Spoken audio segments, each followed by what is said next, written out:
நம்ம சிஎஸ்கேயோட ஆடு லெவலில் இடம் பிடிக்க போகிற 4 வெளிநாட்டு வீரர்களை பற்றின ஒரு லேட்டஸ்டான அப்டேட் வந்து கிடச்சிருக்கு.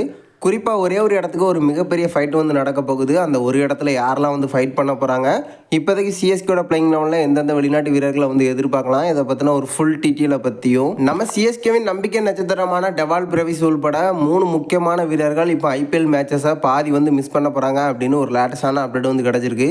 யாரெல்லாம் வந்து மேட்சஸை மிஸ் பண்ண போகிறாங்க, எவ்வளோ மேட்சஸை வந்து மிஸ் பண்ணுறாங்க, மிஸ் பண்ணுறதுக்கான காரணம் என்ன அப்படிங்கிறதையும் இந்த வீடியோவில் பார்த்துடலாம்.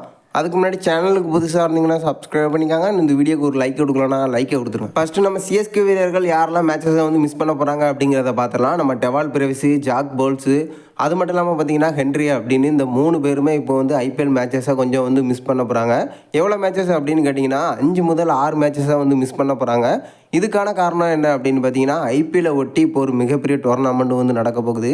அதாவது நம்ம நியூசிலாந்து, சவுத் ஆப்பிரிக்கா இவங்களுக்கான மேட்சஸ் வந்து ஸ்டார்ட் ஆக போகுது. இதன் காரணமாக இப்போதைக்கு ஒரு நல்ல ஃபார்மில் இருக்கிற நம்ம டெவால் பிரவிஸி சவுத் ஆப்பிரிக்காவோட ஒரு முக்கியமான பிளேயராக வந்து இருந்துட்டு இருக்காரு. ஸோ கன்ஃபார்மாக பார்த்தீங்கன்னா அந்த ஸ்குவாடில் வந்து இருப்பார் அப்படின்னு எதிர்பார்க்கப்படுது. மறுபக்கம் பார்த்தீங்கன்னா நியூசிலாந்து பிளேயரான 2 பிளேயருமே வந்து ஆட போகிறாங்க. இப்போதைக்கு அவங்களும் முக்கியமான பிளேயர்ஸாக வந்து இருக்க போகிறாங்க. ஸோ இதன் காரணமாக வந்து இவங்க ஐபிஎல் மேட்சஸை வந்து மிஸ் பண்ண போகிறாங்க அப்படின்னு ஒரு லேட்டஸ்டான அப்டேட் வந்து கிடச்சிருக்கு. அடுத்து நம்ம சிஎஸ்கேயோட ஆடு லெவலில் இடம் பிடிக்க போகிற அந்த 4 வெளிநாட்டு வீரர்களை பார்த்துடலாம். நம்ம டெவால் பிரவிஸு, நூர் அகமது, நேத்தன் எலிஸு, இந்த 3 பேருமே கன்ஃபார்மாக வந்து சிஎஸ்கேயோட பிளேயிங் லெவலில் இருப்பாங்க. ஏன்னா டெவால் பிரவிஸை பொறுத்த வரைக்கும் ஒரு முக்கியமான பேட்ஸ்மேனாக வந்து இருந்துட்டு இருக்காரு. நூர் அகமது தேவைப்படுற நேரம் விக்கெட்டை வந்து எடுத்து கொடுத்துட்ருக்காரு.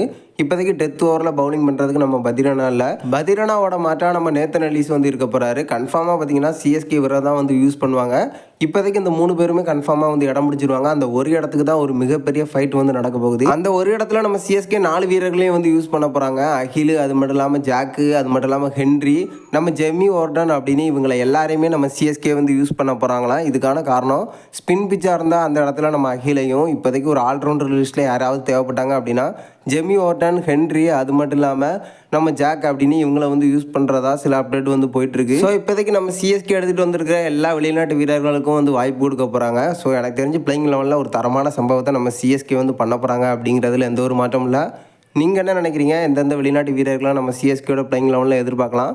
யார் எடுத்துகிட்டு வர்றது நம்ம சிஎஸ்கேக்கு ஒரு மிகப்பெரிய ப்ளஸ்ஸாக இருக்கும் அப்படிங்கிறத மறக்காமல் நம்மளோட கமெண்ட் பாக்ஸில் தெரிவிச்சிருக்கேன்.